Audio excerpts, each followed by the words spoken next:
En un momento vamos a comenzar, compañeros. Gracias, gracias. Gracias. Muchas gracias.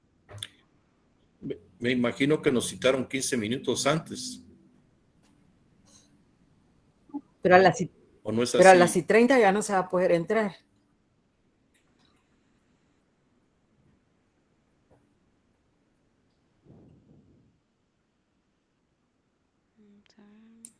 Además, en honor a los puntuales, se debía de comenzar ya.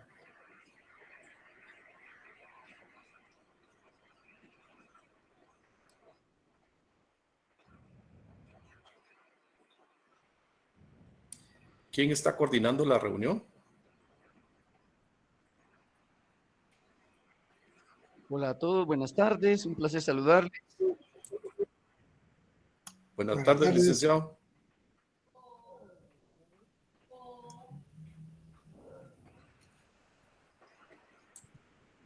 Buenas.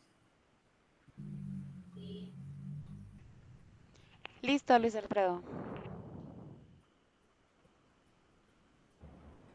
Bueno, buenas tardes, compañeros.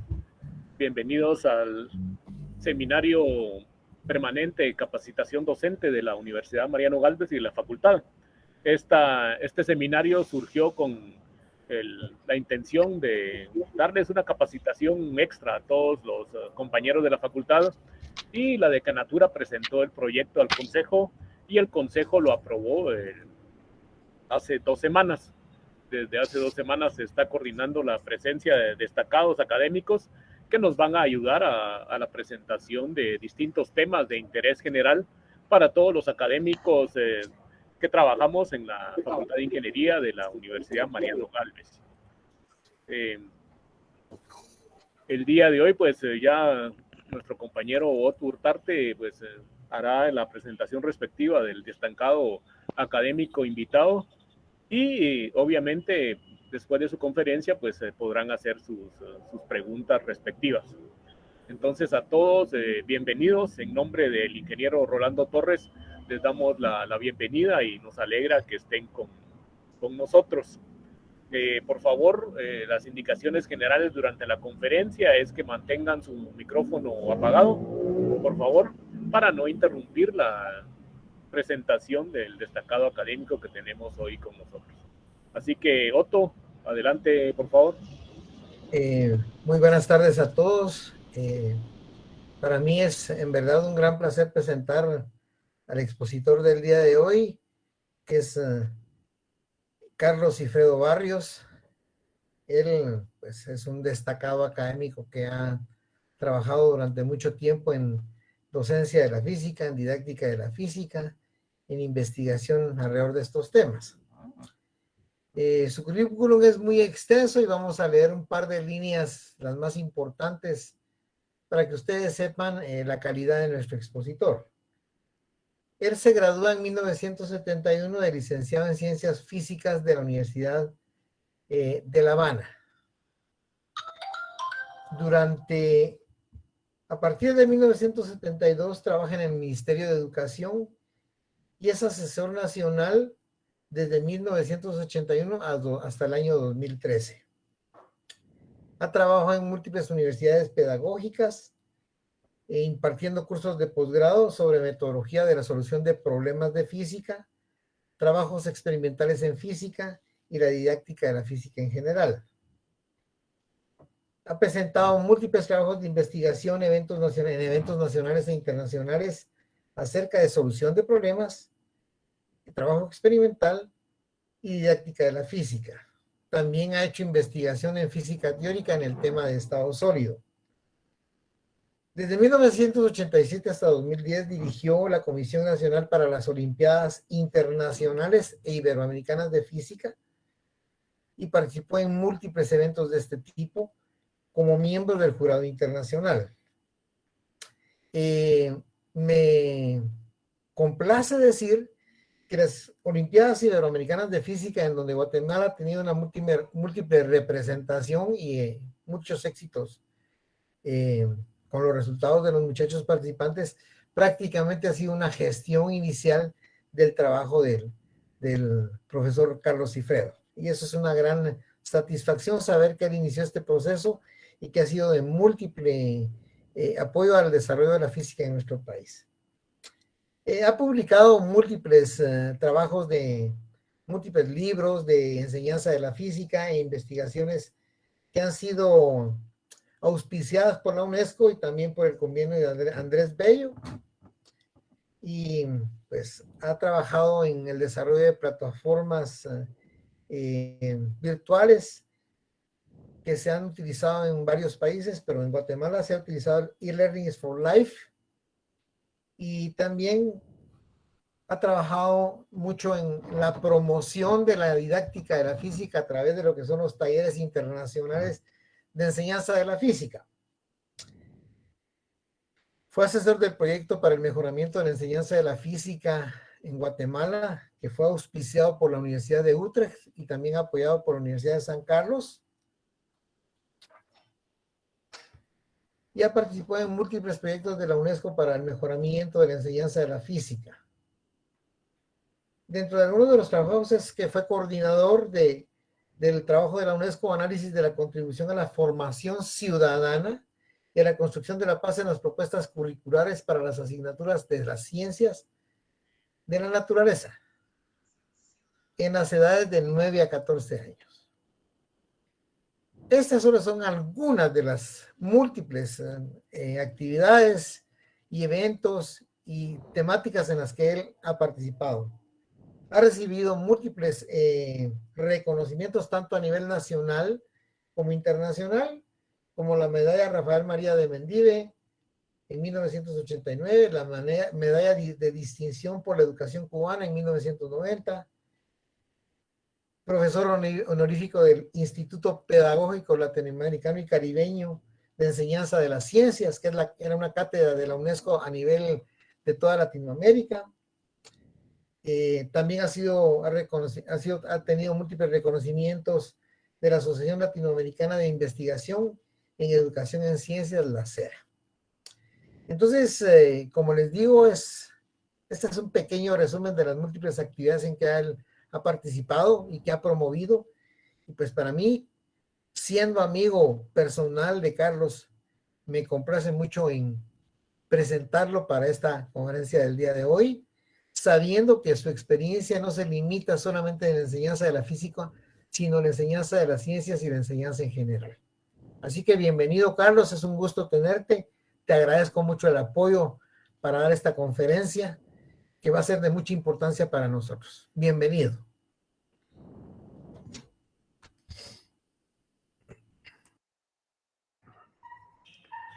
Muchas gracias, Otto.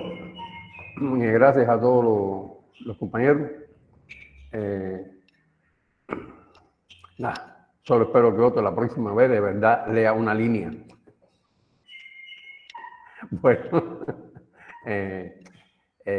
agradecer la invitación que me han hecho, muy gentil de parte de ustedes. Me honra extraordinariamente que me hayan permitido volver a compartir con los colegas, con los compañeros de la Universidad Mariano Gálvez. Nada, dicho esto, creo que podemos ya comenzar a trabajar. Entonces, si me permiten, voy a tratar de levantar la presentación. Sí, anteriormente, a ver, un poquito para ubicarnos, decirles a todos que me complace extraordinariamente el hecho de que la universidad, los organizadores, hayan concebido estas actividades a manera de un seminario, porque eso significa que se trata de un proceso de construcción colectiva. Significa que los participantes después de alguna manera van a interactuar, van a continuar trabajando en esta dirección, van a hacer sus actividades, les repito, de la forma que ustedes tengan prevista y al ritmo que lo tengan previsto.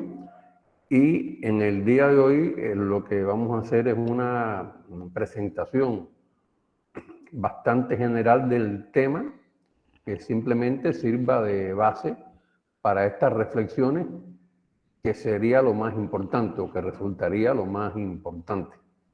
Creo que el objetivo es simplemente una presentación de carácter general que permita a partir de ahí profundizar, ampliar, tener una discusión más acabada, ¿no? Y lo que es más importante, poder entonces instrumentar estas cosas en nuestra práctica docente cotidiana. Bueno, dicho esto, pues trato de pasar a la presentación.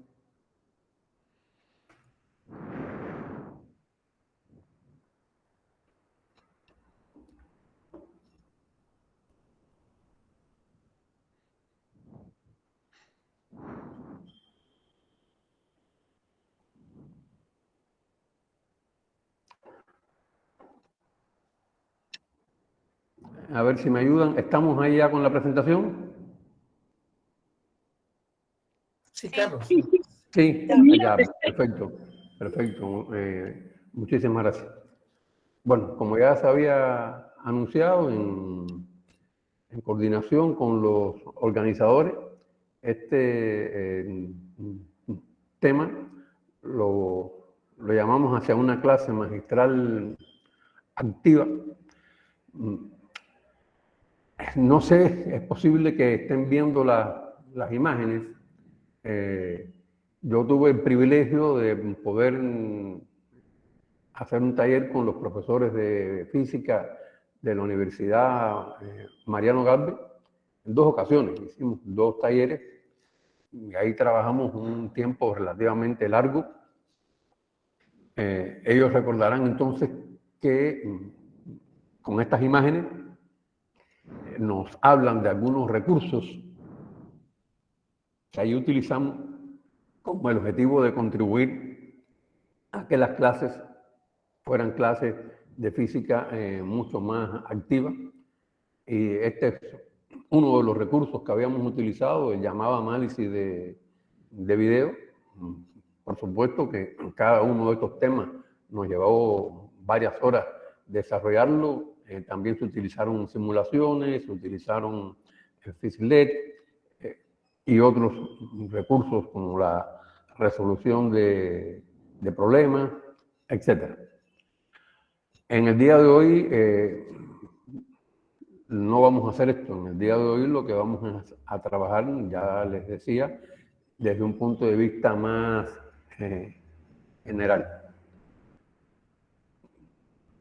Creo que puede ser importante comenzar a precisar, comenzar a recordar algunas características de lo que comúnmente o tradicionalmente se ha llamado la clase magistral.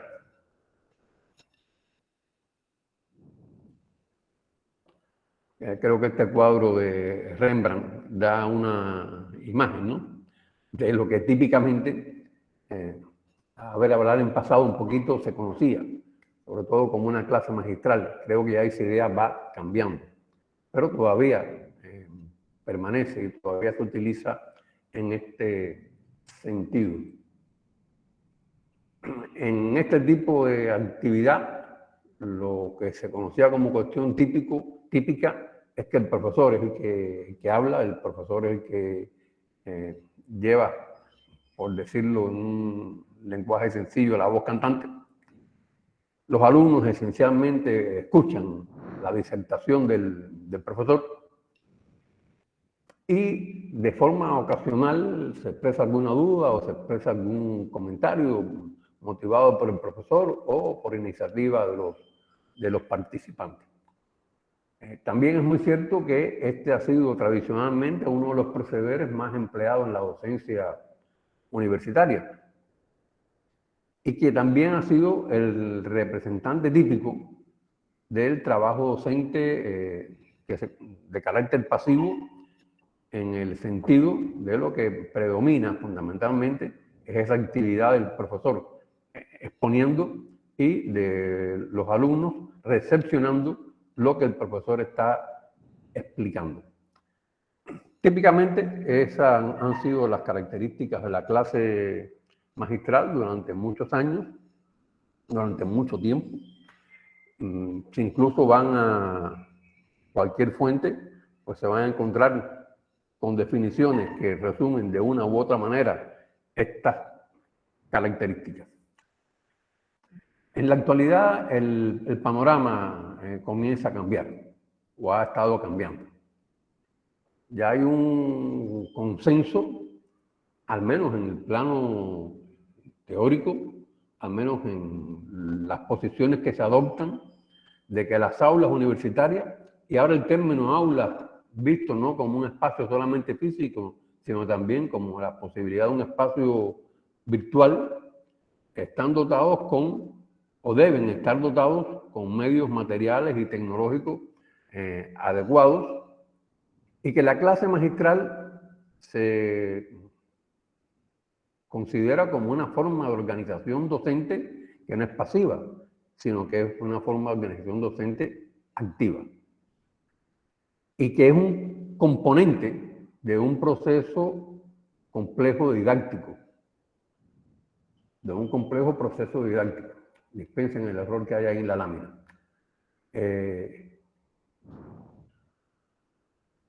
Es decir, hay un cambio de paradigma en este sentido.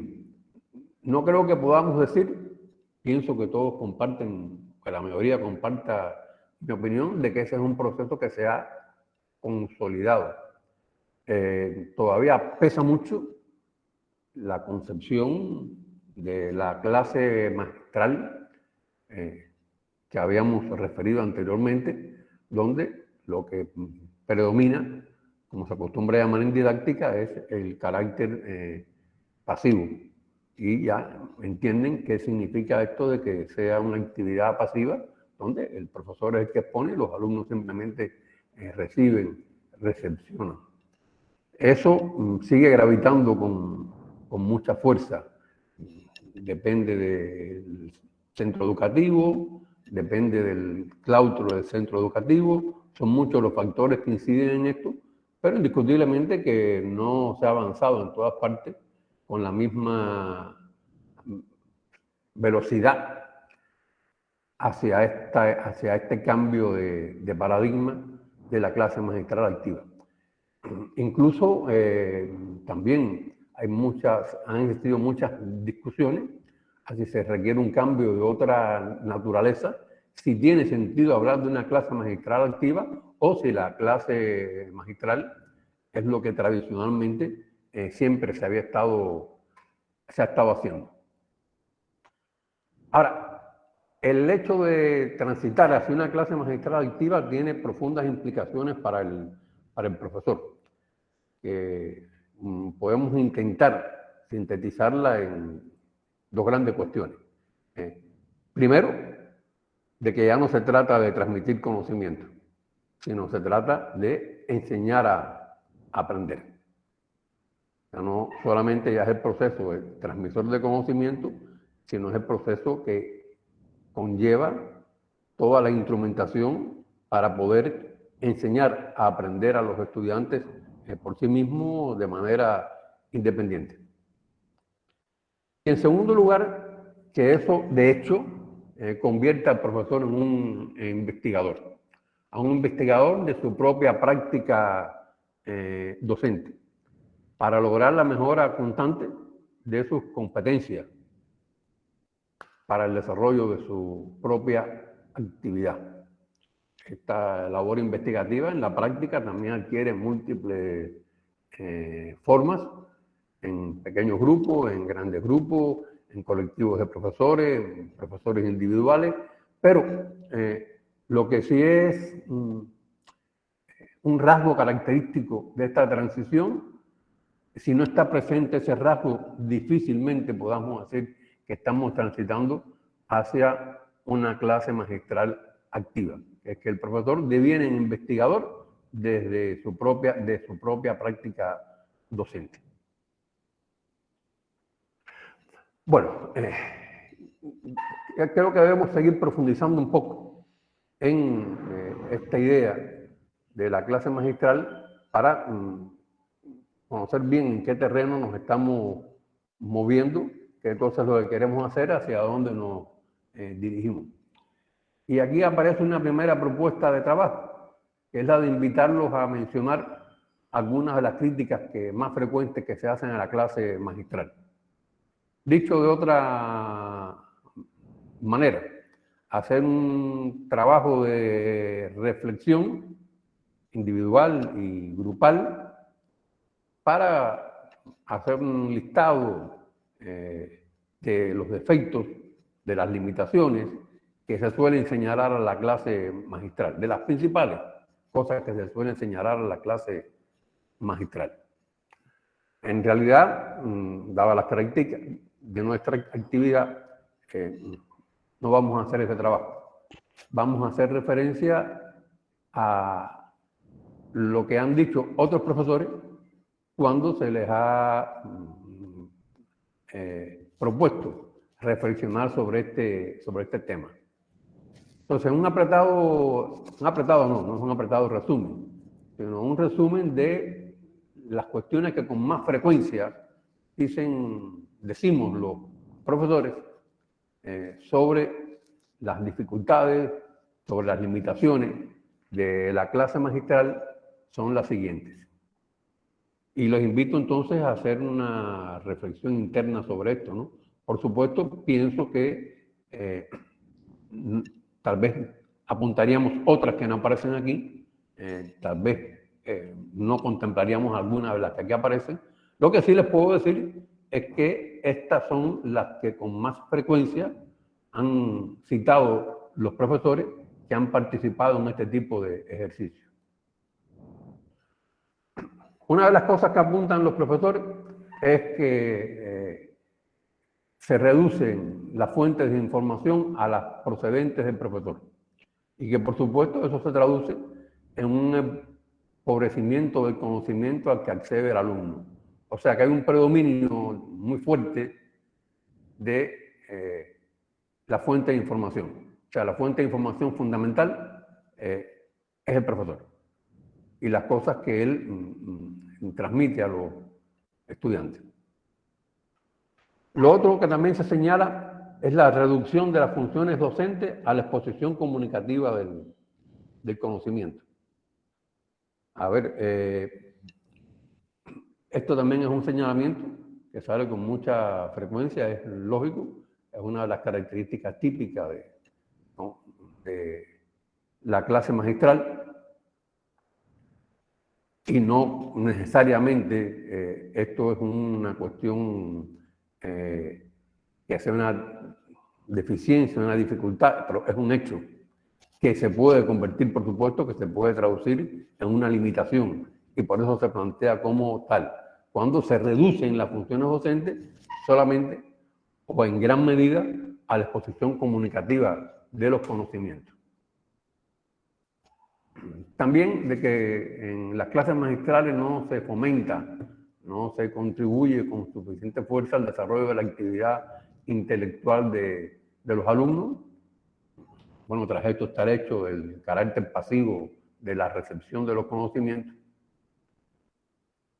También se habla de la sobrevaloración de la enseñanza sobre el aprendizaje del alumno. O sea, para todos está claro que aquí se trata de un proceso de enseñanza y de aprendizaje.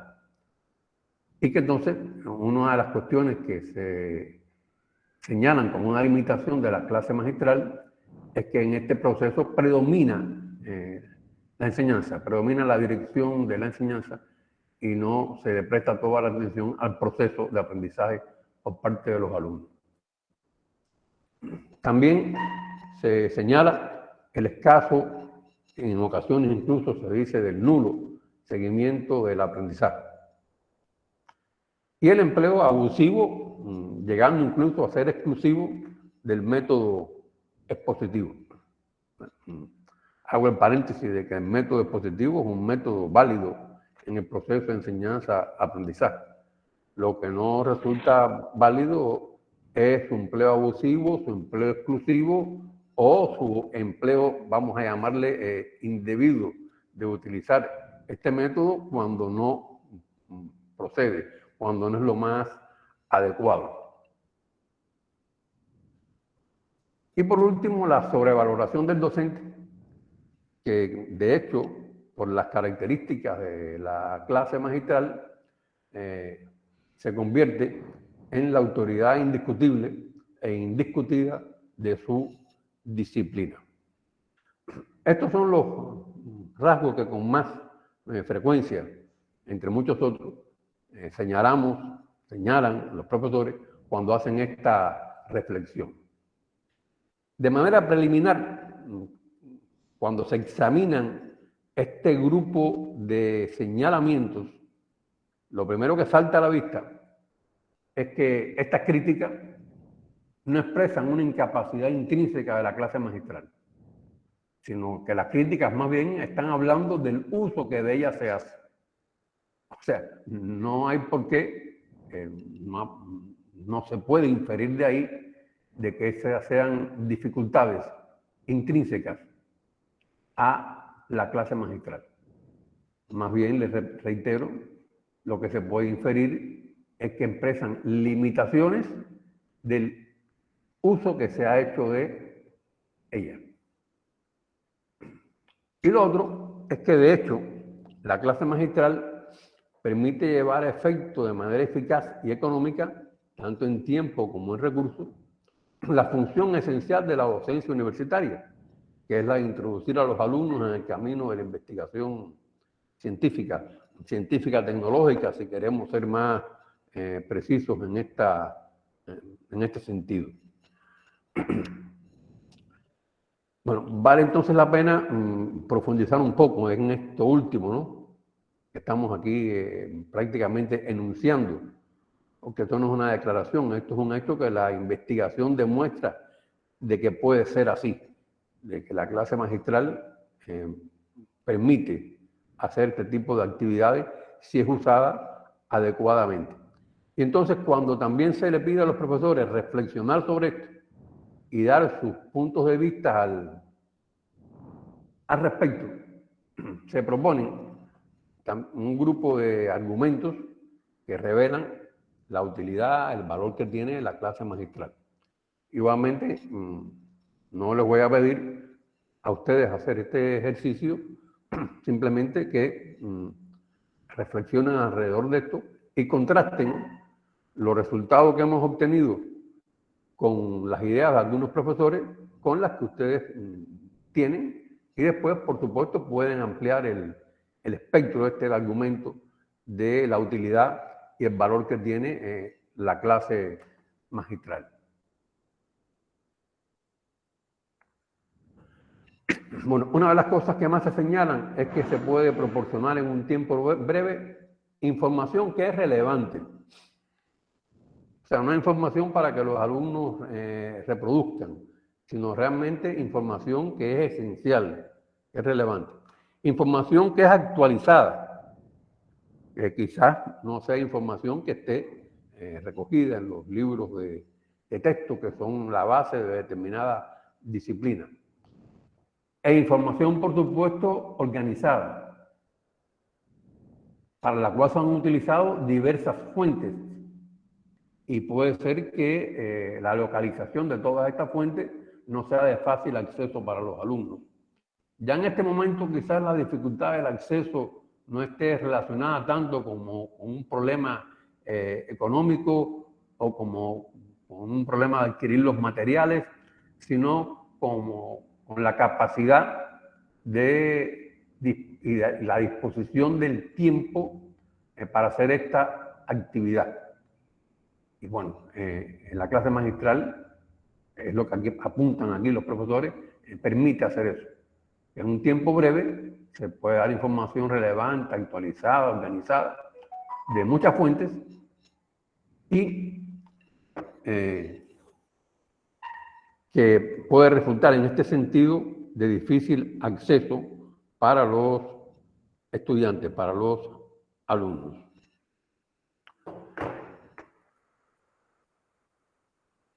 También apuntan los profesores que se puede facilitar la comprensión de conceptos complejos, que de otra forma llevaría demasiado tiempo el proceso de asimilación.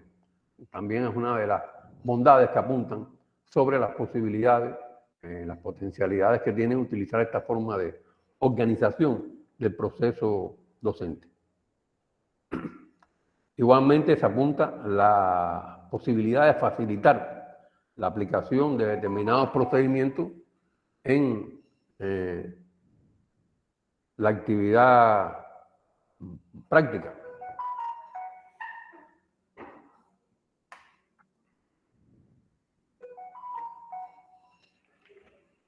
También se habla de fomentar las actitudes de acercamiento de los estudiantes hacia la disciplina en particular que se esté tratando.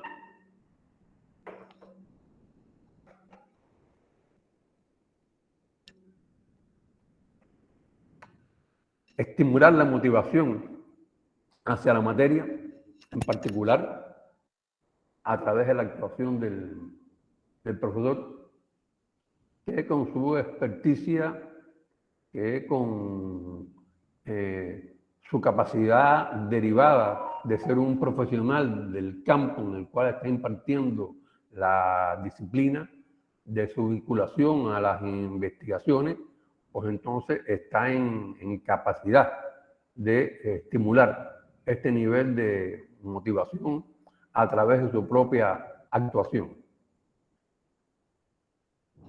Igualmente, proporcionar a los alumnos las claves de la comprensión de los fundamentos sobre los que se asienta una disciplina en particular, o sea, la disciplina en la cual está a cargo del profesor.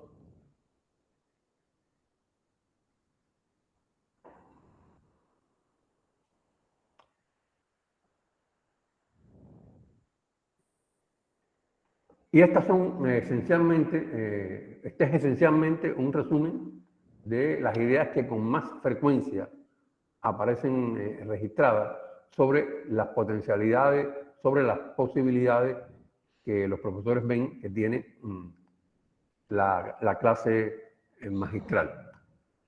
Bueno, cuando se contrasta esto con las deficiencias, pues ya incluso queda más claro que estas deficiencias, estas limitaciones a la clase magistral están más relacionadas con el uso que se hace de la clase magistral que con los problemas intrínsecos que puede tener esta forma de organización. Algunas recomendaciones para poder utilizar eficazmente esta forma de organización son las siguientes. Bueno, primero, tener siempre presentes los objetivos que se pretenden lograr. Y las competencias, entiéndase aquí, estoy hablando de competencias en términos de habilidades, de capacidades que se desean desarrollar y orientar su actividad central hacia estos objetivos que se ha propuesto. Eso creo que es una cuestión clave, después vamos a profundizar un poquito más en ella, que es el de tener muy presente qué objetivo es el que se pretende lograr, vale decir qué transformación es la que se quiere obtener de los alumnos, qué competencias se quieren desarrollar y por supuesto entonces toda la actividad centrarla en esa dirección. Otra cuestión muy esencial que no se puede evadir es la de partir de los conocimientos que realmente poseen los alumnos. Si no, se comienza a construir el edificio sobre unas bases totalmente falsas y eso nunca lleva a buen término del proceso. Otra cuestión casi que evidente es la de asegurar, más que lograr, la claridad en la exposición, organizando bien toda la información y ofreciendo una síntesis final de todo lo que se ha expuesto, o incluso incluyendo las síntesis parciales que se resulten pertinentes. Fomentar la participación de los estudiantes. Este es un elemento en el cual sí debemos detenernos. Creo que todavía se puede observar en la práctica docente de muchos de nosotros que en la clase magistral esta es una cuestión que no se tiene en cuenta a la hora de diseñarla, a la hora de concebirla, que es la participación no debe quedar limitada a una cuestión ocasional o a la aclaración de determinadas dudas o a hacer determinados comentarios, sino que esta es una participación que debe ser guiada, que debe ser fomentada. Que la clase magistral no es una conferencia en sí y debe intrínsecamente incluir la participación de los alumnos y entonces enriquecerse con las aportaciones que hacen los alumnos. El otro aspecto es emplear oportunamente las técnicas grupales para el trabajo durante la clase magistral, técnicas grupales que también son aplicables con sus características especiales cuando el trabajo es un trabajo que se desarrolla en línea y que no se desarrolla de forma presencial. Hacer un uso adecuado de la interrogación didáctica, noten que todo esto está muy relacionado, ¿no? Justamente se fomenta la participación de los estudiantes haciendo este uso adecuado de la llamada interrogación didáctica. Propiciar, lograr, mantener el interés hacia, aquí dice la exposición, yo diría más bien hacia todo el proceso de desarrollo de la actividad de la clase magistral. Este es un aspecto clave, el fomento del conflicto cognitivo, porque justamente aquí es donde se encuentra el núcleo, la fuerza motriz del proceso de aprendizaje. Sin conflicto cognitivo no hay fuerza motriz del proceso de enseñanza-aprendizaje. Esa es una idea clave, que por supuesto debe dominarse bien, hay que desarrollarla, hay que conocerla bien a fondo. Aquí me limito a señalar eso, de que una recomendación importante es la que en la clase magistral se debe fomentar el conflicto cognitivo como base realmente, como asidero de que lo que queremos lograr, las transformaciones que queremos lograr, surtan el efecto necesario o el efecto que queremos. Apoyar la exposición con los medios apropiados. Por suerte, por decirlo de alguna forma, ¿no? En la actualidad se han multiplicado exponencialmente los recursos que nos permiten mejorar la calidad de nuestras presentaciones. No me refiero a los recursos del tipo este que yo estoy utilizando ahora, de un PowerPoint, que antes lo que utilizábamos era una retrotransparencia. No me estoy refiriendo a eso, sino lo que me estoy refiriendo es que ahora tenemos la posibilidad de utilizar todo un conjunto de recursos de los cuales no disponíamos antes. Por ejemplo, en el caso, digamos, de las clases de las que están relacionadas con las ciencias básicas y también muchas que están relacionadas con las ciencias técnicas, el análisis de videos experimentales es un recurso esencial, las simulaciones también, los asistentes matemáticos del tipo de GeoGebra o del tipo matemática o del tipo Maple. Tenemos una enorme cantidad de recursos a nuestra disposición que también están a disposición de los alumnos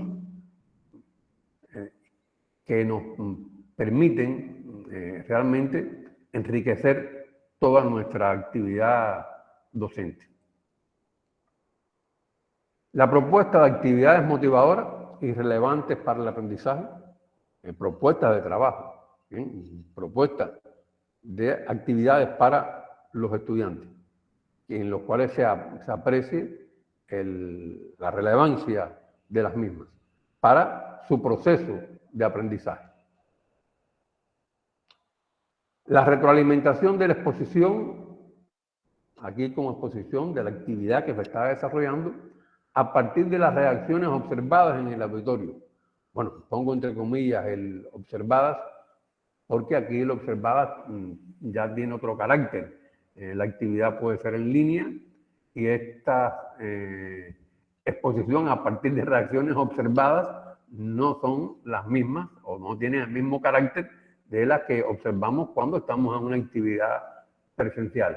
Pero es imprescindible, ya sea presencial o sea en línea, tener concebida esta retroalimentación, tener concebida la posibilidad de percibir este tipo de reacciones en los participantes. Y no concebirla como un único recurso didáctico, o sea, la clase magistral no es el único recurso didáctico, sino que es uno más en su repertorio, que se combina y complementa con otros métodos.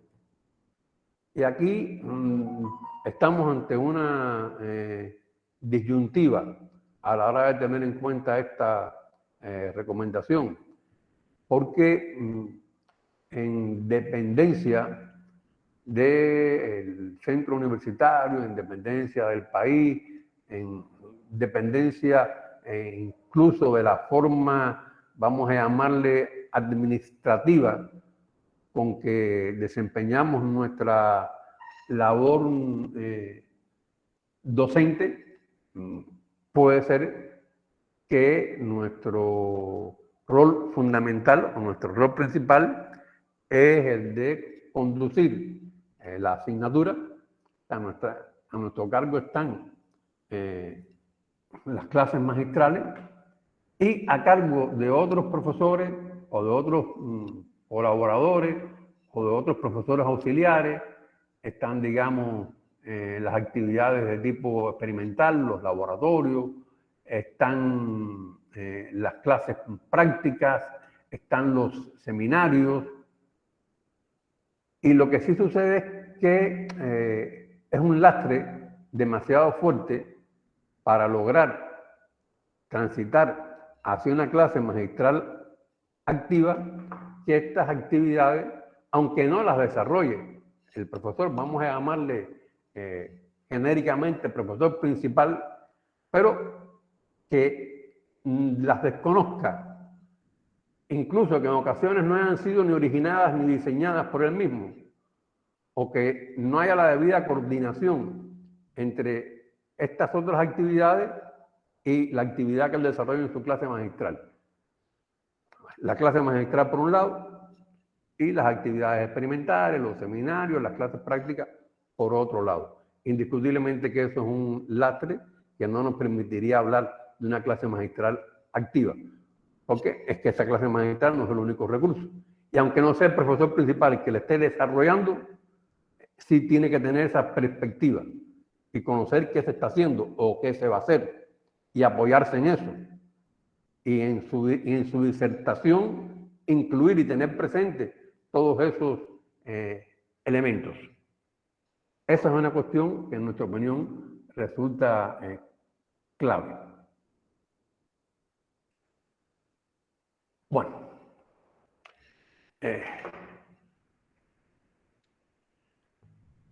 mucho podemos pensar, muy bien, muy bonito, está más o menos claro qué cosa debemos hacer, cómo debemos proceder. Pero hay algunas cuestiones que en la práctica pesan sobre nosotros extraordinariamente a la hora de instrumentar nuestra clase. Vale decir, en lenguaje figurado, el pollo del arroz con pollo. ¿Dónde es que está el pollo del arroz con pollo? Bueno, puede ser que en la pregunta de cómo es que diseño los contenidos de un curso y de cada tema para que mi clase sea una clase magistral activa, que contemple todos estos elementos, que introduzca a los alumnos en las ideas de la investigación científica y tecnológica como rol fundamental de la enseñanza universitaria, a la hora de desarrollar todo el pensamiento lógico de las personas que se están formando. O sea, ¿cómo se hace esto? Bueno, ¿qué problemas de interés en realidad puedo utilizar como problemas estructurantes de un curso, de un capítulo, por así decirlo, o de algún tema en particular? Esa es otra problemática a la cual también nos enfrentamos. Y que, por supuesto, la respuesta está también muy relacionada con la disciplina en particular. Y se requiere un profundo dominio del contenido de la disciplina, un profundo dominio de la lógica de la disciplina desde el punto de vista científico y tecnológico para poder instrumentar esto en correspondencia con la lógica del proceso docente. Eso es un verdadero reto. Y finalmente, ¿qué secuencias de actividades concretas puedo ya diseñar para desarrollar mi actividad? Bueno, la respuesta a estas preguntas, las respuestas a estas interrogantes realmente son complejas. Nos facilitan mucho nuestro trabajo, nos facilitan mucho nuestra actividad, pero son respuestas realmente complejas y debemos tener el dominio de las mismas, de cómo hacer estas cosas para poder transitar, para poder consolidar esta transformación hacia la clase magistral activa. Al principio yo les hacía referencia a los talleres que tuve el privilegio de compartir con algunos profesores de física de la universidad, y ahí mostramos ejemplos de algunas actividades concretas y nos familiarizamos con cómo hacer esas cosas mediante determinados recursos. Pero ese era nuestro objetivo. Pero eso es algo que se puede también trascender, porque necesitamos herramientas más generales que entonces nos permitan identificar estos recursos, instrumentar estos procedimientos, y no solamente que nos sirvan como referentes a partir del cual empezar a construir el proceso. Porque si se mueven un poco las bases, ya entonces esos referentes no nos sirven de mucho. Y hay que partir de principios más generales. Bueno, ¿de qué estamos hablando? Bueno, estamos hablando, y lo hemos mencionado ya en nuestra exposición, hemos mencionado el término objetivo, hemos mencionado el término contenido, hemos mencionado el término método, el término medio, el término formas de organización. He incorporado aquí, estoy consciente de que no he mencionado el término evaluación. Lógico, es que estos términos son categorías didácticas. Y en su calidad de categoría didáctica son parte esencial de lo que tenemos que manejar para poder dar respuesta a las preguntas anteriormente formuladas y poder desarrollar esta actividad de forma rigurosa desde el punto de vista profesional y que además nos resulte algo relativamente fácil ya con el dominio de estas herramientas. Por supuesto que no es el momento de profundizar. Esto requeriría de un curso, más estamos en presencia de un equipo de profesores bastante heterogéneo.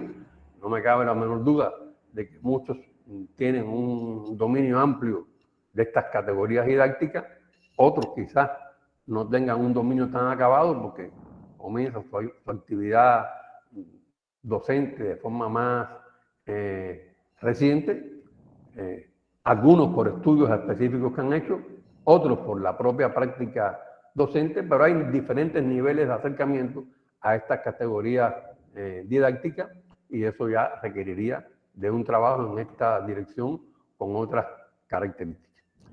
De todas formas, vamos a tratar de, para poner de manifiesto la trascendencia que tiene esto, de acercarnos, digamos, fíjense que recalco esa palabra, digamos, a la categoría objetivo y contenido.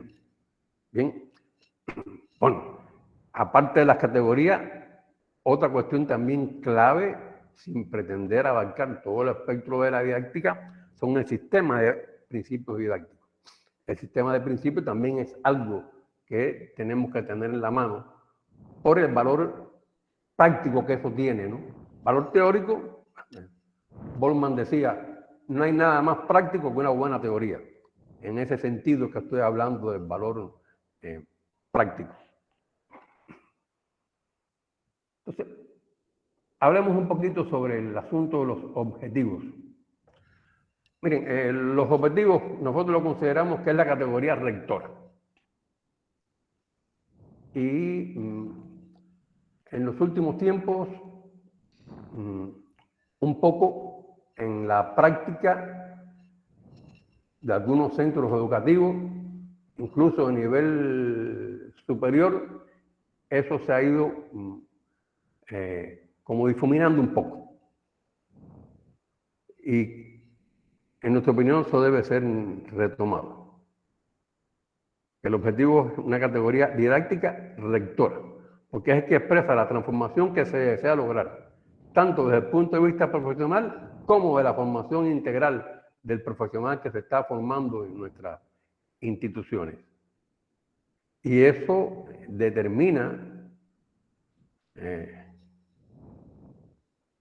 todo el carácter y toda la secuencia de las actividades que se deben desarrollar en la formación de ese profesional. Y por tanto, no se puede ignorar. Y hay que partir de ahí, hay que partir, en nuestra opinión, de el objetivo. Permítame hacer un paréntesis en lo que está relacionado con la formación integral. Porque si bien les hablo un poco de que hay una tendencia de difuminar el papel de los objetivos como categoría rectora en algunas instituciones, pues todavía es más fuerte el hecho de no prestarle toda la atención al componente que está relacionado con la formación integral por multitud de factores. Algunos de ellos pueden estar relacionados con el hecho de que, bueno, ya en la educación superior no completen las cuestiones relacionadas con la educación, con la llamada educación formal. Eso es característico de la escuela media, de la escuela primaria, de la familia y no del nivel superior. Y también otros rasgos característicos de la formación de la personalidad, etc.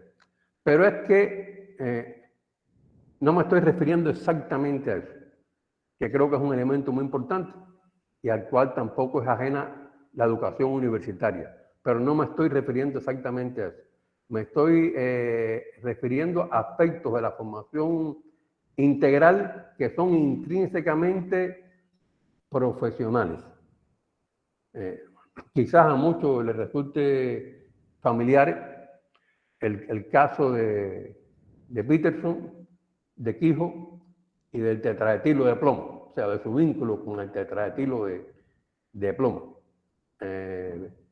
Peterson, un geoquímico, y Quijo, un toxicólogo, los dos norteamericanos. Quizás muchos recuerden de que Peterson fue el que con un muy pequeño margen de error de 70 millones de años, y no es una broma, o sea, no lo estoy diciendo sarcásticamente, una incertidumbre muy pequeña, no error, una incertidumbre muy pequeña de unos 70 millones de años, determinó que la edad de la Tierra y del sistema solar anda por los 4.555 millones de años. Eso es lo que se considera actualmente como la edad de la Tierra, la edad del sistema solar.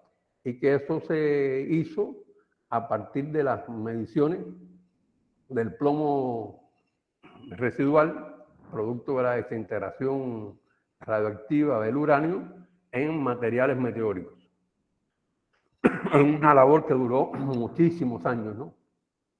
Y como cuestión colateral a esa investigación, que es una investigación de ciencia básica, pura y dura, pues salió a relucir el problema que durante, en definitiva, más de medio siglo, pues la humanidad se estuvo prácticamente que con tendencias al suicidio colectivo por el tetraetilo de plomo en la gasolina, por la forma en que habían subido los niveles de plomo en el medio ambiente.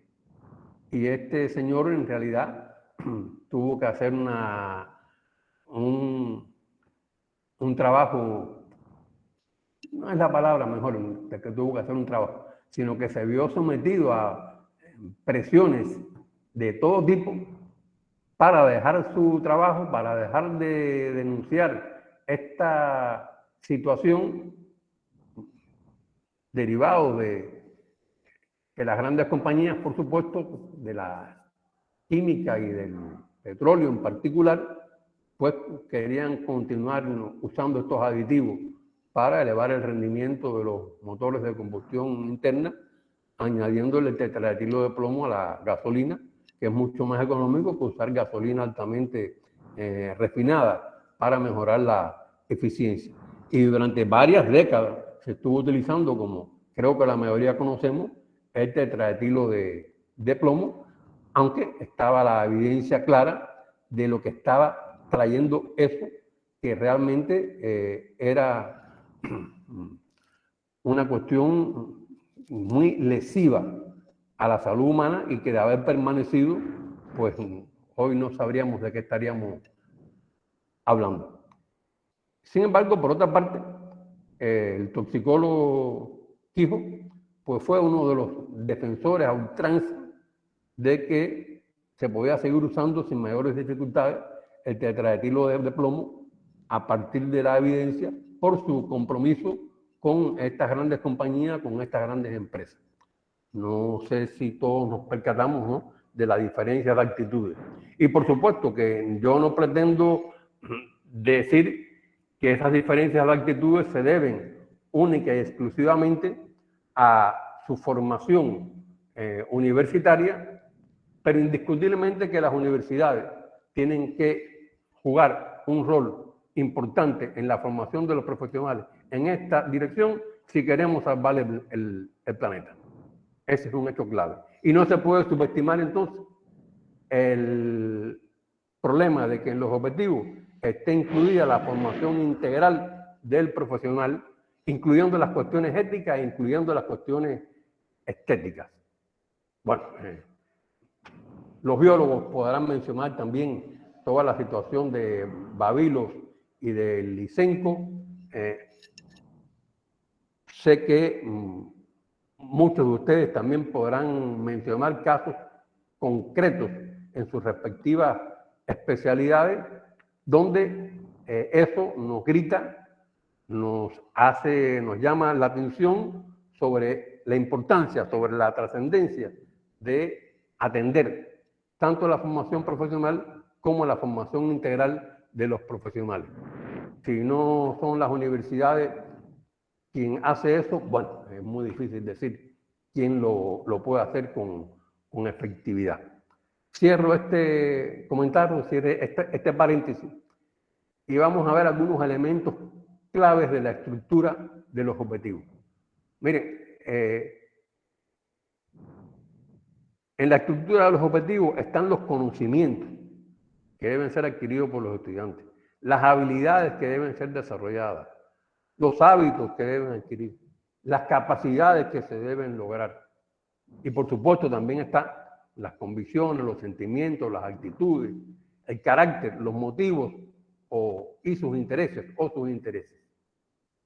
Y los objetivos también expresan los niveles de asimilación, de sistematización, de profundización y de generalización de los conocimientos y de las habilidades que deben ser adquiridos y desarrollados por los alumnos.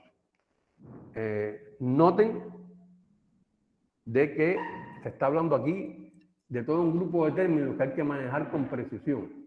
Conocimientos, habilidades, hábitos, capacidades, niveles de asimilación, niveles de sistematización, de profundización y de generalización de los conocimientos y de las habilidades. Bueno, me gustaría poder de una forma sencilla, ¿no? Tal vez un tanto metafórica, pues poner de manifiesto cómo esto de los objetivos define el carácter de las acciones que tenemos que hacer. Hay muchas maneras de hacerlo. Vamos a inclinarnos para algo bien elemental. Hace algunos años, en muchos países, según yo pude precisar, y también aquí en Cuba, pues se inició como una corriente en las escuelas secundarias para tratar de facilitar que, sobre todo en las asignaturas de física, pues los estudiantes que tenían algunas dificultades con el cálculo algebraico desde el punto de vista elemental no se vieran limitados por eso. Y entonces algunos profesores, sin hacer una reflexión crítica ni mucho menos, pues recurrían a presentarle a sus estudiantes, quizás muchos han visto esto también, un triángulo donde en el caso de las dependencias o de las relaciones lineales se colocaban las variables de esta manera. Digamos, aquí este era el caso de la mal llamada ley de Ohm para una porción de circuito. La relación entre la intensidad de la corriente, la tensión y la resistencia, simbolizadas por I, por V y por R. Y entonces, la idea era de que si los estudiantes tenían dificultades a la hora de manejarse algebraicamente de forma elemental, pues hacían esta representación, y si lo que necesitaban era calcular la intensidad de corriente, la idea era de que taparan con su mano pues esa variable. Y entonces la posición en que quedaban las otras magnitudes le decían cómo tenía que proceder. En este caso era multiplicar V por R. Si él lo que quería era calcular la tensión en un elemento de un circuito, pues entonces lo que hacía era tapar eso que quería calcular, lo mismo que la otra vez, y ahora lo que tenía que hacer era dividir I entre R. Bueno, y finalmente, si lo que quería era calcular la resistencia, pues la tapaba, y entonces dividía la intensidad de la corriente entre la tensión y problema resuelto. Bueno, la pregunta ¿cuál es? ¿Esto es un disparate? ¿Esto es algo muy mal hecho? ¿O esto sirve para algo? La respuesta está en que ¿cuál es su objetivo? Mire, indiscutiblemente que si estamos hablando de la educación general del nivel secundario, me perdonan la palabra, pero es un gran disparate.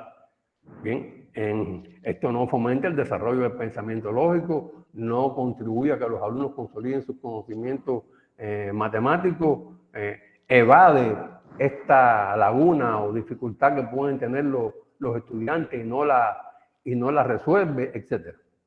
Sin embargo, si su objetivo no es ese, si su objetivo es otro, pues puede ser que las cosas cambien. Hace ya bastantes años, cuando aprecié este fenómeno, me surgió la duda de dónde había salido esto. Y me puse un poco a investigar, un poco a indagar. Y bueno, me detuve en un texto de la época de la Segunda Guerra Mundial, que estaba aquí editado en Cuba y se usaba en algunas escuelas de formación de obreros calificados, que era un libro de electricidad básica. Un libro bastante bueno para la época, para el trabajo de obreros calificados. Y ahí estaba este recurso. Ese era un libro editado por la Marina de Guerra de los Estados Unidos. Y entonces, indagando, pues me quedó claro que simplemente los autores estaban ante la situación de, con personas que no tenían ninguna formación matemática, solamente dominaban la aritmética elemental, que en aquella época que había que hacer estos cálculos, había que hacerlos a mano, pues entonces lo que idearon para que de forma muy rápida, porque eran un curso muy breve e intensivo y pragmático, lograran hacer esto, fue mediante este recurso. Ah, mire, perfecto, formidable. El objetivo era ese. Y haciendo esto, cumplían satisfactoriamente su objetivo. Ellos no querían ni desarrollar el pensamiento lógico, ni que los estudiantes, ni que aquellas personas tuvieran una comprensión clara de todas estas magnitudes. El objetivo era que simplemente pudieran hacer el cálculo y dar el resultado. Bueno, entonces, eso es válido. Por eso les digo que el objetivo decide cómo vamos a instrumentar todo el proceso. Quisiera hacer dos comentarios finales sobre este tema de los objetivos.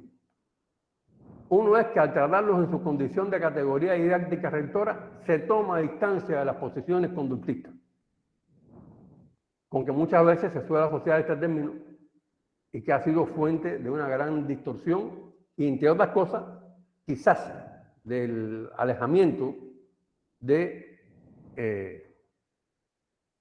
esta categoría rectora por asociarse con estas posiciones conductistas. Incluso en aras de superar estas distorsiones han surgido algunas tendencias que en nuestra opinión deben ser examinadas con más profundidad, porque nos parece que lo más importante es retomar el tema de los objetivos en su calidad de categoría didáctica rectora. Y que estas alternativas que han surgido hay que examinar si en realidad son alternativas válidas o si simplemente se trata de un, vamos a llamarle, refrito artificial de lo que ya en la didáctica está estudiado, está comprobado por la investigación y funciona dentro de todo un rango muy amplio de opciones. La categoría didáctica contenido. Bueno, eso es lo que expresa el qué se enseña. Y abarca todo un grupo de aspectos muy relacionados. Abarca los conocimientos, o sea, el sistema conceptual de la disciplina, abarca las habilidades y hábitos y abarca las actitudes que deben ser adquiridas. O sea, tanto lo cognitivo como lo procedimental, como lo actitudinal. Y por lo tanto es muy importante desterrar donde aún eso tenga alguna penetración, la idea de asociar el contenido con el sistema de conocimiento única y exclusivamente. Pero aún hay que profundizar un poquito en esto, porque es que al hablar de la categoría contenido es intrínseca a la necesidad de hablar de sus niveles de asimilación, sistematización y profundización.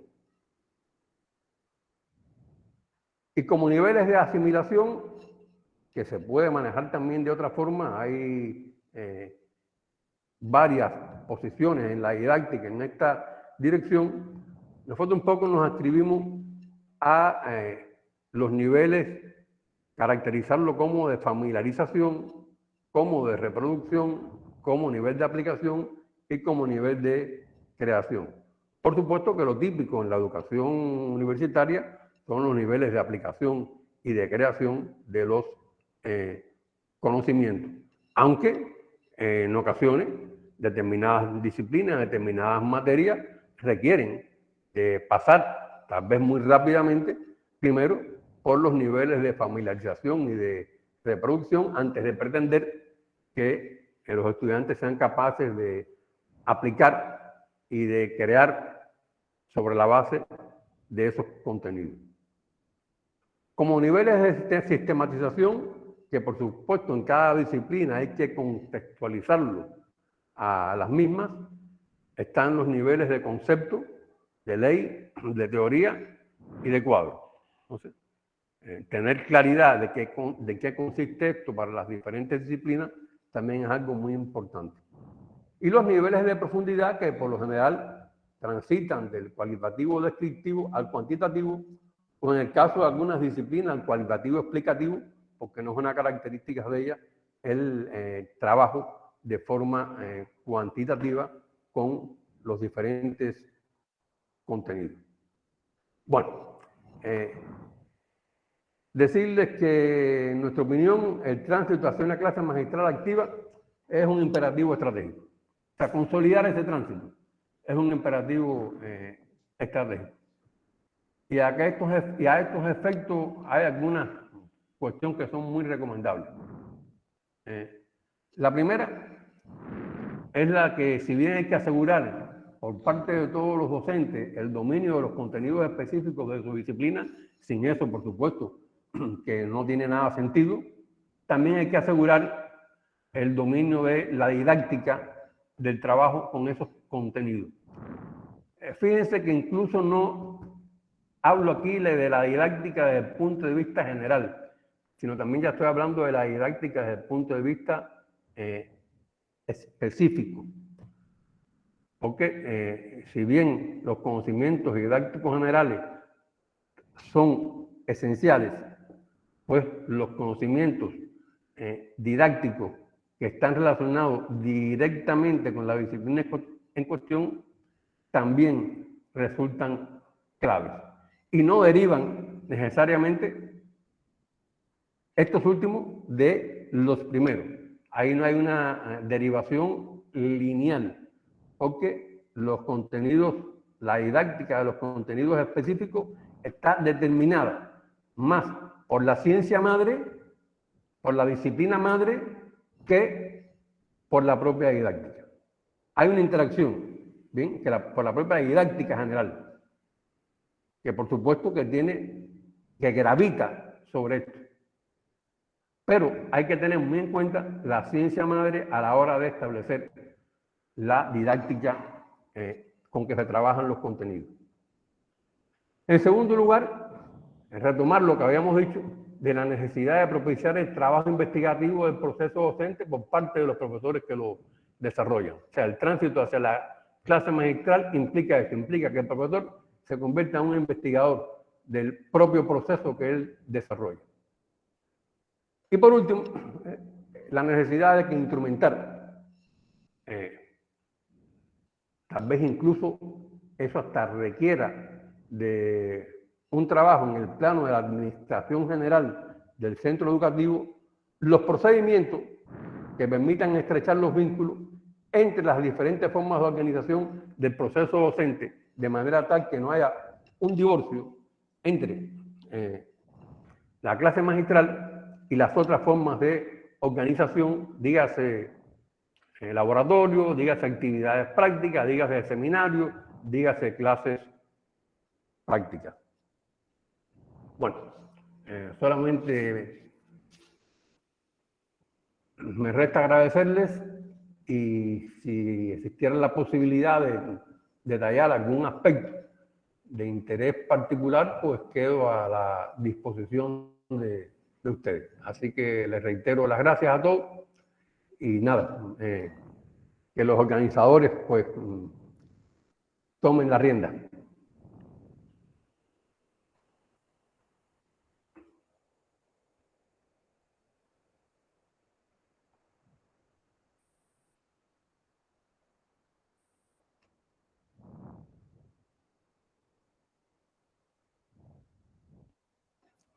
Aquí estamos.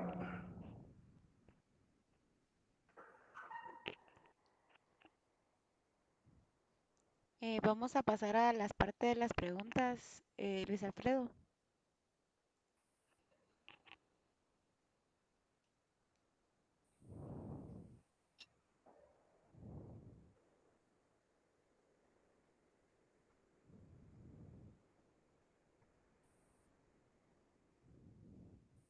Quizás con la introducción estamos incluso un poquito, no sé si pasados en tiempo o justo en tiempo.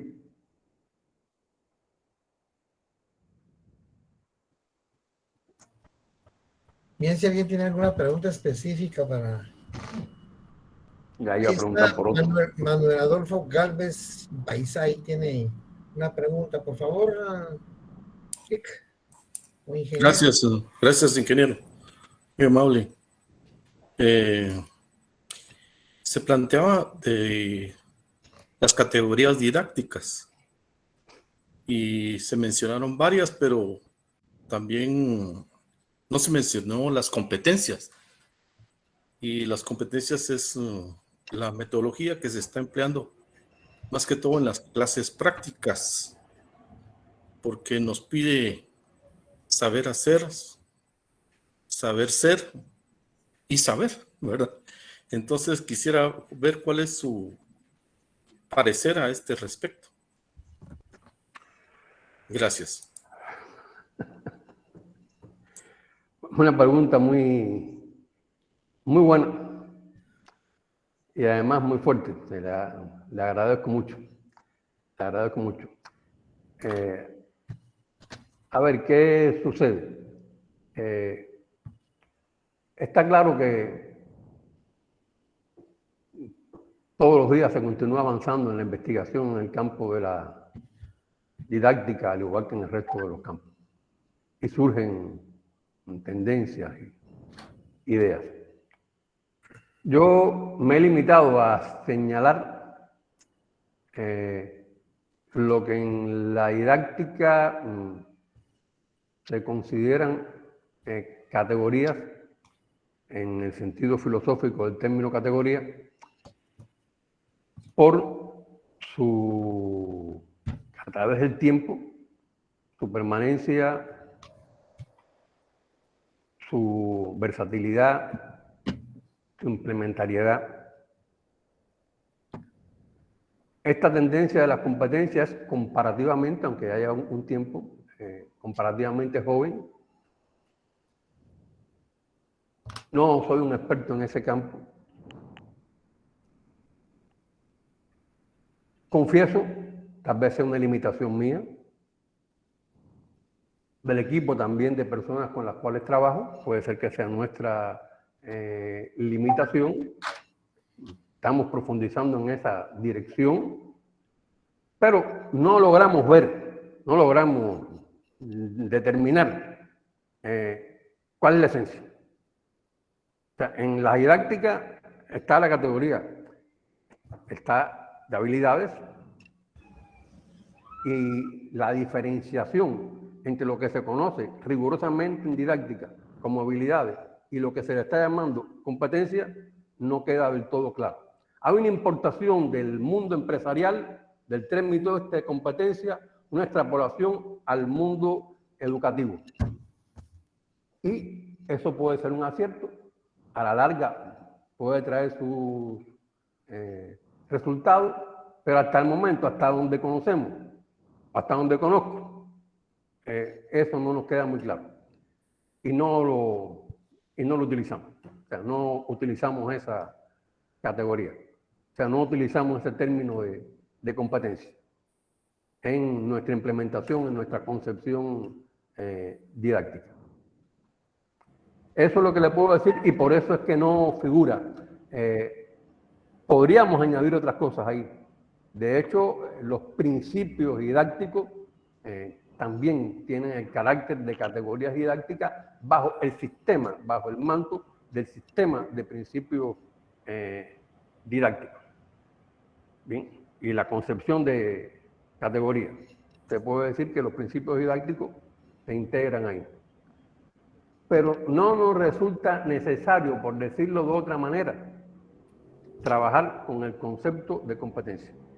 Podemos instrumentar todo el proceso de manera creadora, a manera de una didáctica desarrolladora, obteniendo buenos resultados con los estudiantes sin manejar el término o la categoría de competencia. no sabemos el futuro, cómo se inserte esto ya en el campo de la didáctica. Es lo que le puedo decir al respecto. Y sí, de manera muy personal, yo siempre invitaría a hacer una reflexión de segundo orden o de tercer orden sobre la implementación, la forma en que se trabaja esto, la forma en que se implementa. Incluso, voy un poquito más allá. Conozco las recomendaciones que sobre esto también ha hecho UNESCO en el campo de la didáctica, y en ese grupo de recomendaciones no he podido ver nada nuevo que no esté contemplado en el grupo de categoría didáctica, entre comillas, tradicionales. O sea, que se han constituido como ciencia, bien, teniendo en cuenta los resultados de las investigaciones. O sea, no aparece qué cosa es lo que trasciende. Gracias, Carlos, muy amable por su respuesta. No sé si algún otro compañero tiene una pregunta. Ahí en el chat, pues, gracias Mucané, pues le agradece por su respuesta a Carlos. ¿Algún otro compañero tiene una pregunta? Escríbala o levante su mano. Manuel, adelante, bienvenido, buenas noches. Su micrófono, Manuel.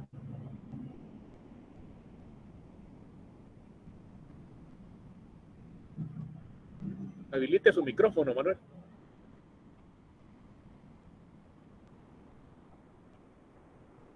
Si no, escriba en el chat, no hay problema.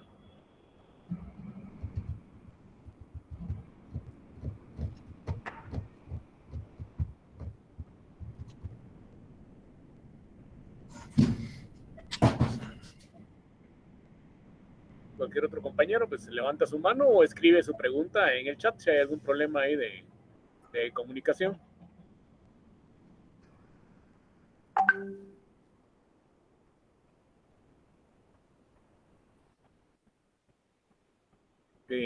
Bueno, antes de hacer una despedida oficial, sí quiero agradecerle a Carlos por Sí. nosotros, porque obviamente, como ustedes saben, en Cuba, pues el huracán pues les dio de lleno. Entonces sí, gracias Carlos por el esfuerzo, ¿verdad? De estar aquí con nosotros. Ya oficialmente se hará una despedida, pero por el momento este agradecimiento especial. Adelante, Manuel. Sí, se me escucha. Perfecto, Manuel. Ahora sí. Ok, perfecto. Muy buenas noches a todos. Pues soy Manuel, trabajo para el área de matemática.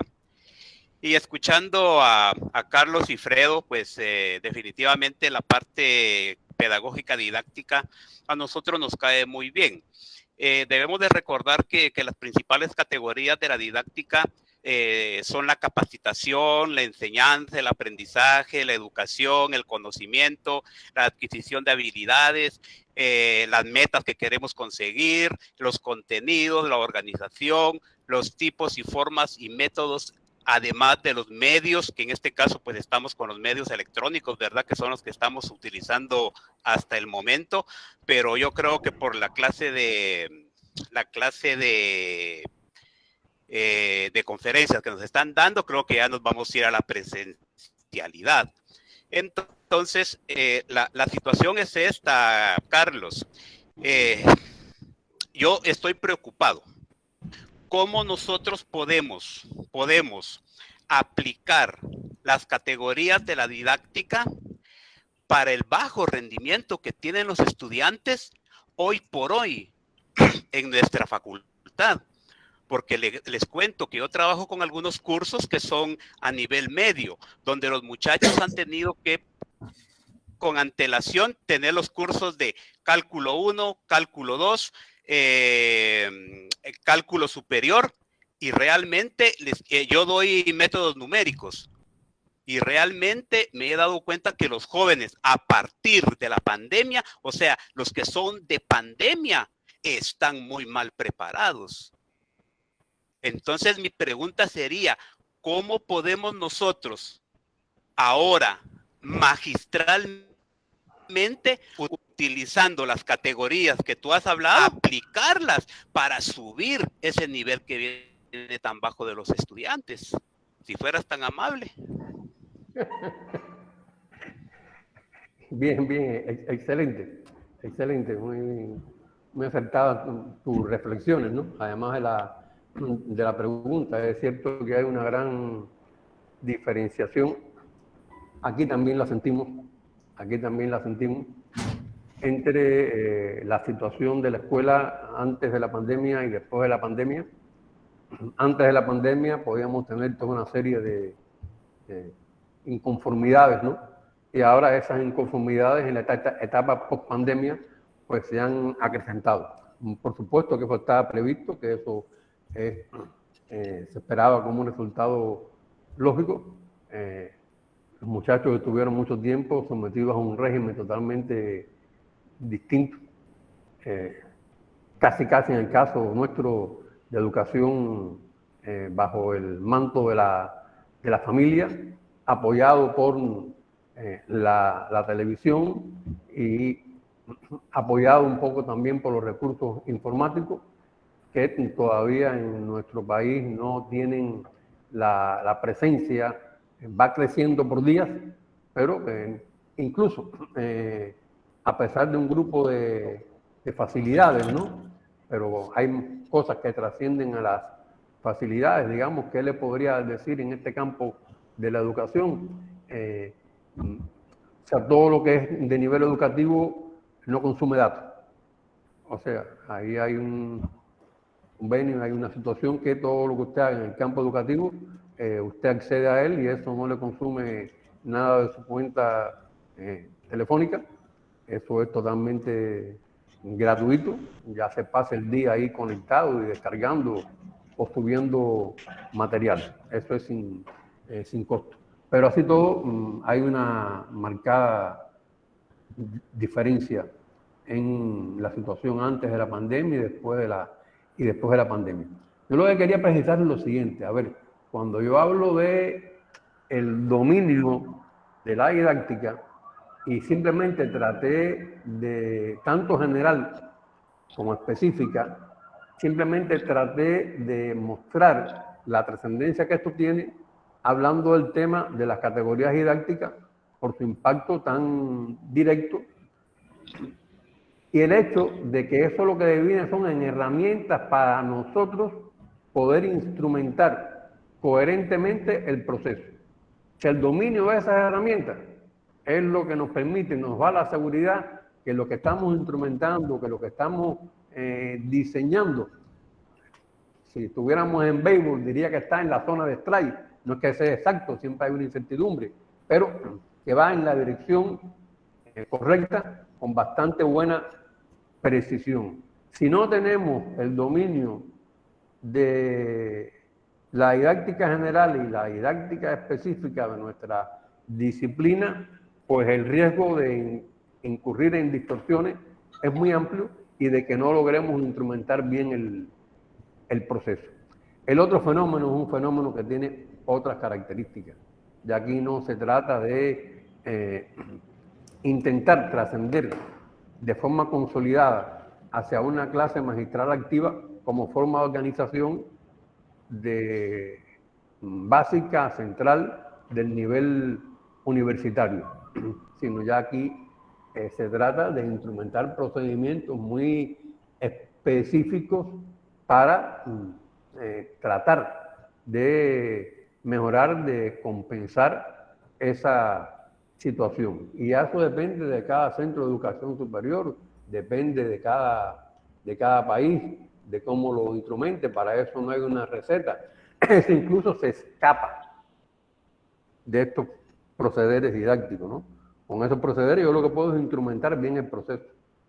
Pero de que yo instrumente bien el proceso a que determinados factores externos estén incidiendo ahí, ya eso implica la adopción de otro tipo de medidas, ¿no? La interrupción de los cursos escolares, ese tipo de situación requieren otras medidas. Aquí se han adoptado en Cuba un grupo de medidas para eso. No te voy a decir de que han sido 100% eficaces, quizás ni 50% eficaces. Se sigue pensando y repensando que otras cosas se pueden hacer, porque la situación realmente no es favorable. Ahora está transcurriendo, y ya con esto terminaría, un proceso que se llama la tercera etapa de perfeccionamiento del Sistema Nacional de Educación, y se está transitando hacia nuevos programas, hacia nuevos libros de texto, hacia cambios en la formación de profesores, que también está muy lacerada la formación de profesores. Aquí en Cuba hay una situación muy favorable en cuanto a la formación de profesores. En este momento no es así. La competencia con otras profesiones y demás es fuerte. Y eres de matemática, por lo que me dice. A ver, no te puedo dar el dato exacto, ni mucho menos, pero las carreras que forman licenciados en educación en la especialidad de matemática y de física están muy deprimidas. Te puedo decir más, tenemos universidades donde no hay alumnos ni en primero ni en segundo año. Y no creo que revelen ningún secreto. Tenemos universidades donde no hay alumnos ni en primero ni en segundo año.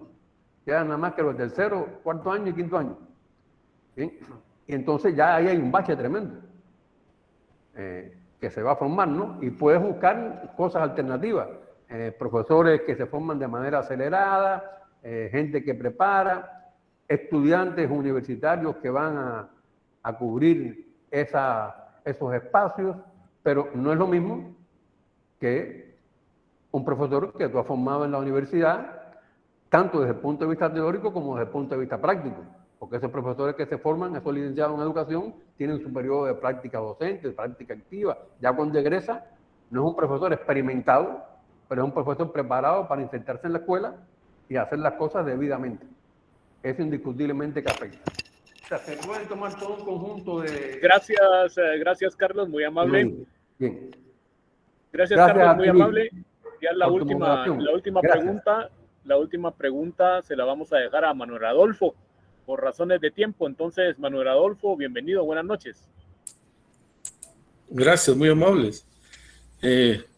Yo planteaba anteriormente lo de las competencias, porque el doctor Carlos nos mencionó, Carlos Barrios nos mencionó, sí, cuando dijo algunas recomendaciones para utilizar eficazmente esta forma de organización del proceso de enseñanza-aprendizaje.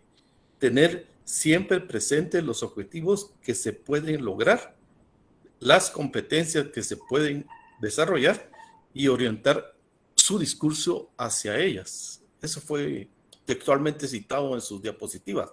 Sí. Y pues yo creo que sí es necesario. Anteriormente yo daba una clase de materiales de construcción y los sacaba a mis alumnos a hacer ejercicios de la práctica de cómo romper un hierro de una varilla de 1/4. Y eso a ellos nunca se les olvida porque estaban probando la fluencia del hierro y la resistencia del acero, ¿verdad? Entonces, y así, el cono de Abrams, le aplicaba el cono de Abrams. Pero, digamos, actualmente estoy dando una clase de computación, dibujo asistido por computación. Y entonces ahí se me acoplan otros métodos a desarrollar, porque, ¿cómo se llama? Estos métodos que utilizaba en materiales de construcción no los puedo aplicar ahorita por la pandemia, ¿eh? y la distancia. Pero en computación es mejor porque les puedo dar el programa y enseñarles cómo utilizarlo y enseñarles a utilizar comandos específicos. O sea que mi clase la sintetizo en un periodo magistral y en otro periodo práctico desarrollando cabalmente los criterios que usted nos acaba de mencionar. Por eso, Carlos, yo siempre le agradezco su intervención muy interesante. Me gustaría ver al criterio a este respecto. No, lo que usted ha dicho, me llevo una impresión excelente, profesor.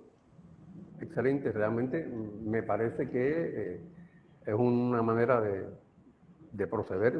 Permítanme, o sea, me dispensa que lo valore en este sentido, pero muy positiva, muy buena, esta interrelación entre la actividad teórica, la actividad práctica y cómo se desarrolla y cómo tiene lugar.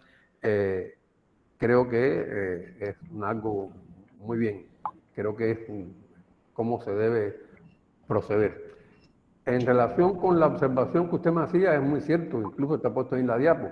Quizás se escapó mi comentario o no lo hice lo suficientemente fuerte de que dije, aquí el término competencia lo estoy utilizando en el sentido de habilidades. ¿Bien? Como un sinónimo. Gracias, No gracias. como una cuestión específica, como una categoría independiente, ¿no? O sea, simplemente es también otra forma de hablar que durante mucho tiempo se utilizaba así en la didáctica, no con la connotación que se le da ahora, sino como un sinónimo de habilidad. Usted es hábil, usted es competente para hacer tales y más cuales cosas, ¿no? Teniendo por lo general un sentido esencialmente práctico, sin que ello se desvinculara para nada de la teoría, ¿no? Porque la interrelación teoría-práctica, por supuesto que siempre está presente. Gracias a usted. Gracias, Carlos, muy amable. Las palabras finales, pues, de agradecimiento a la licenciada Azucena Santos. Sí, buenas noches a todos, buenas noches a todos los profesionales que participaron el día de hoy. Y quiero darle un agradecimiento muy especial a Carlos Cifredo por la oportunidad que nos dio de desarrollar y crecer en los temas de docencia. Queremos agradecer también su participación en el inicio de estas conferencias. Quiero contarle, Carlos, que con usted estamos inaugurando el Seminario Permanente de Formación Docente de la Facultad de Ingeniería, Matemáticas y Ciencias Físicas. Así que estamos muy agradecidos por su apoyo y por traernos este tema tan importante para la docencia.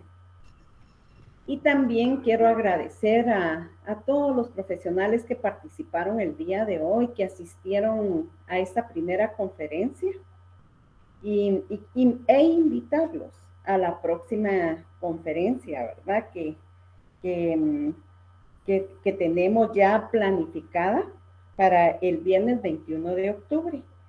Nuestro expositor es Saúl Larramendi Valdés, que está aquí con nosotros y queremos desde ya agradecer su participación. Licenciado, él nos trae el tema experiencias en el desarrollo de habilidades intelectuales en los campos de la ciencia y la tecnología. Es otro tema muy importante. Queremos desde ya invitarlos que estén atentos cuando se les envíe el enlace y las invitaciones, ¿verdad? Porque este tema es la continuidad de este seminario que será permanente para los docentes en la Facultad de Ingeniería. Al final se nos va a otorgar un diploma, así que por favor seamos constantes, ¿verdad? Y consistentes en la asistencia a estos seminarios. Así que muchísimas gracias a todos. También queremos agradecerle a los organizadores, agradecerles a cada uno de ustedes, ¿verdad? El esfuerzo y el apoyo también que nos dieron, ¿verdad? Los jóvenes que nos están asistiendo con la tecnología. Así que Si ustedes quieren volver a ver la conferencia, ya está grabada y estará en Facebook. Así que por favor pueden volverla a ver, ¿verdad? Y si alguien no la vio completa, puede verla a través de Facebook. Así que muchísimas gracias, feliz noche y pueden abrir sus cámaras y sus micrófonos y podemos despedirnos. Muchísimas gracias, Carlos, nuevamente por tan interesante. Muchas gracias por la conferencia, doctor, muy amable. Gracias a todos también, que pasen buena noche. Buenas noches. Gracias. Muchas gracias, doctor. Buenas noches. Gracias a todos. Excelente, doctor, gracias. Feliz noche. Gracias, doctor. Noche. Feliz noche. Feliz noche.